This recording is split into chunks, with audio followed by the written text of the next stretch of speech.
works, because it's as good as it's gonna get. It's close enough.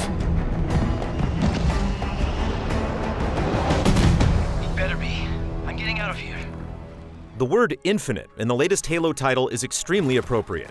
There's so much to consider that it feels boundless. On one hand, the core gameplay is undeniably excellent in both the campaign and in multiplayer. The gunplay, movement, and its extra tools are ridiculously enjoyable, allowing for limitless player creativity. Infinite elevates the sandbox principles Halo is built upon more than any game in the series. Yet for as big as Infinite's campaign can feel, it's also shockingly sparse. Meanwhile, the multiplayer's monetization and progression systems are frustrating to say the least. Both of these issues are giant mosquitoes sucking up some of the fun. But even with all that said, the aspects it does get right are so mighty that it makes Halo Infinite hard to walk away from.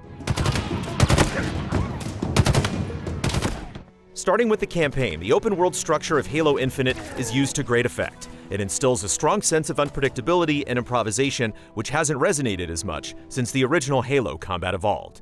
There are many ways the game cultivates these moments. In combat, it can mean frantically running away from a hectic battle only to encounter something like a power weapon, turret, or vehicle that can help turn the tide, providing both relief and excitement. This same anything-can-happen sentiment also applies to exploration. It's so satisfying to wander off in a direction just to see what you can find, be that a cache of weapons, a group of enemies, or perhaps some poor Marines to save.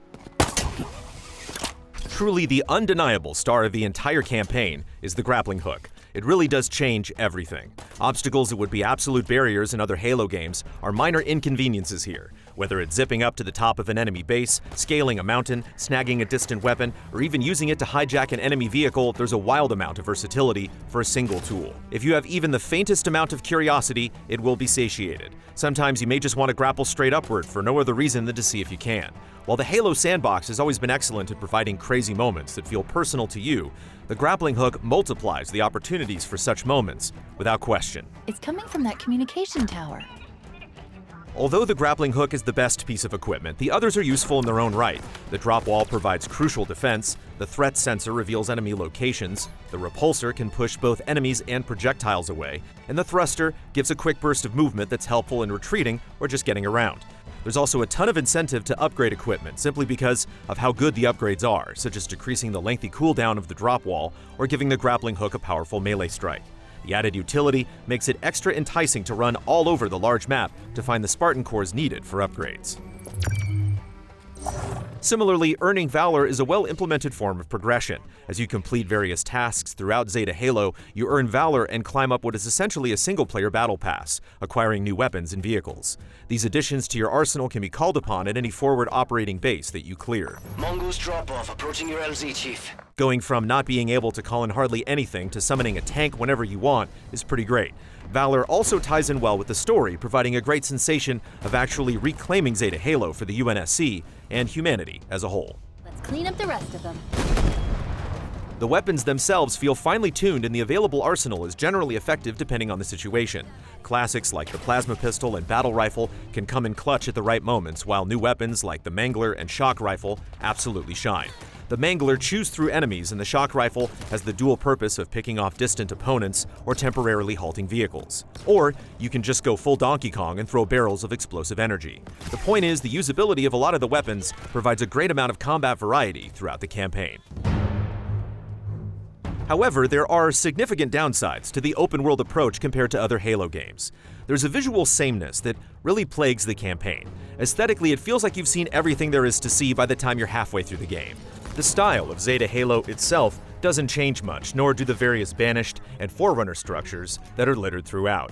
There are times when Infinite pulls you away from the open world, but this really only means you're shuffled into corridors fighting tons of enemies again and again. The various compositions of enemies and different encounters do help alleviate things, but sometimes it feels closer to a wave-based mode like Firefight than a well-constructed campaign. Show yourself. Halo has never been especially well known for its boss fights, but it's an area that Infinite invests fairly heavily in. At their best, these fights really do feel as intense and climactic as the story positions them. Without giving too much away, you may be trapped in a small room with an ultra-dangerous close-quarters enemy. As a result, you have to be extra quick on your feet and make split-second decisions about which offensive options to use and when. Unfortunately, the boss fights repeatedly rely on the same tricks, which takes away some of the novelty and awe from a few of the encounters. I'm done! Come get me! The story of Halo Infinite accomplishes many significant things, and it's very personal in a lot of ways. Part of the intimacy comes from a new character known as the Pilot, who serves as an excellent counterbalance for Master Chief. Whereas Chief leaps into danger without a second thought, the Pilot is deeply terrified, and his feelings help ground the story. He just wants to go home and gets very frustrated at being trapped in a war zone. The new AI companion, the Weapon, also plays off Chief exceedingly well. While purposefully similar to Cortana, her naivety clashes with Master Chief in interesting ways, considering he's someone who's been to hell and back several times over. The Chief himself is also quite captivating, since he feels more introspective and vulnerable, but not so much that it compromises the character. He questions his past actions and wrestles with guilt in ways that make him relatable.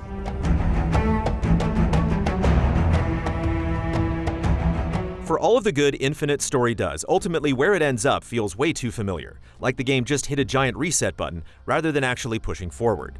It's obvious that there's a strong effort to return to Halo's roots, but Infinite's story takes that far too literally. Halo 5's plot was overwhelmingly and understandably criticized, and Infinite indeed does feel like it's desperately trying to clean up with that game established. The lack of forward momentum is also reinforced by how Infinite doesn't do a great job of establishing the new threat it introduces.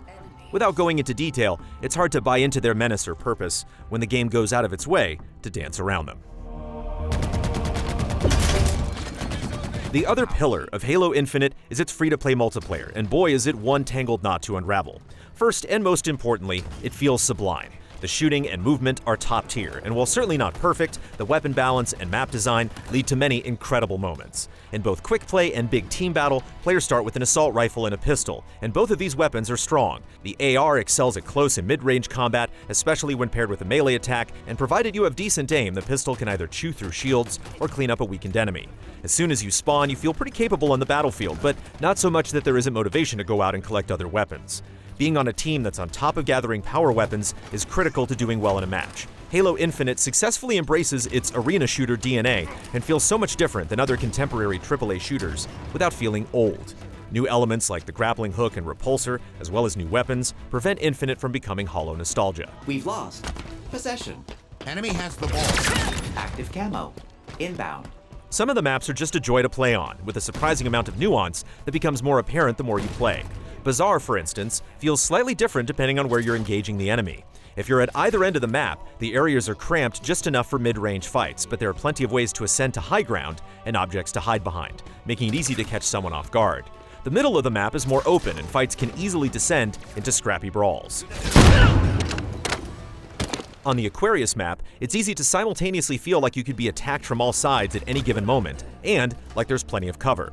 It ultimately leads to thrilling situations where you try to flank the enemy or get unexpectedly flanked. Still, not all map and mode combinations work as well as others. One flag CTF on the launch site map is infuriating.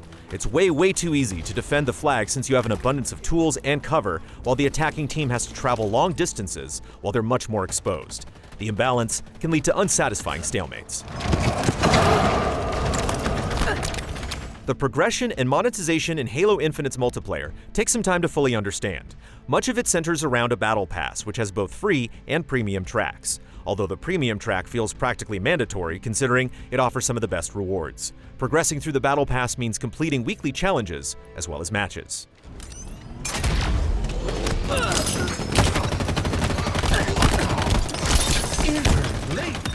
Double kill.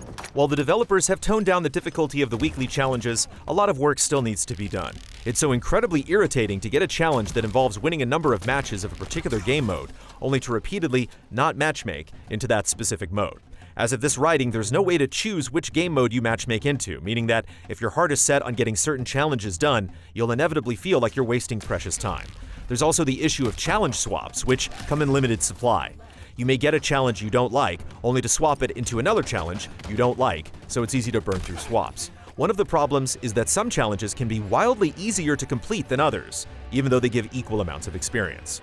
If you manage to complete all of the challenges in a given week, you'll unlock an ultimate challenge that includes an exclusive reward. The idea here is great. It's very fulfilling to have something to show for going through so much effort. There just isn't enough of this in Halo Infinite.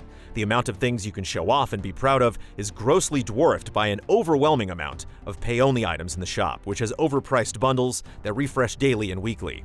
Any free-to-play game is expected to have paid cosmetics, but it isn't comforting when your knee-jerk reaction to a lot of the items is that the price should at least be cut in half. There's no way to earn in-game currency either, which is a standard in the free-to-play market. The troubling monetization is exacerbated by the rollout of the first event, Fractured Tenrai, where progress is severely gated over the course of several months, and the way the event even works is confusing.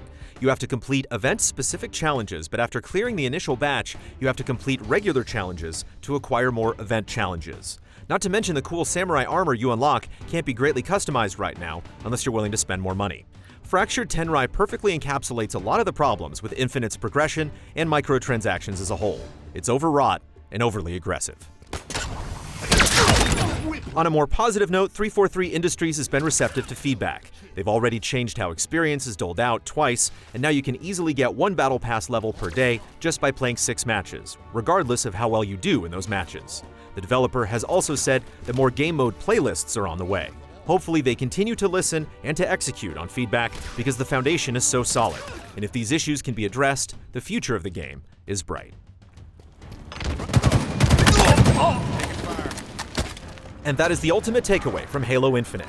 There's a lot to rightfully criticize, but this is also the most vibrant and exciting Halo has felt in what feels like an eternity.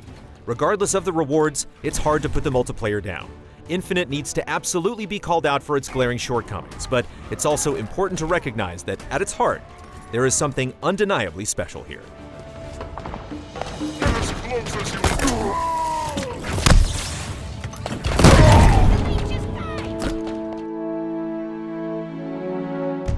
Final score, 8 out of 10.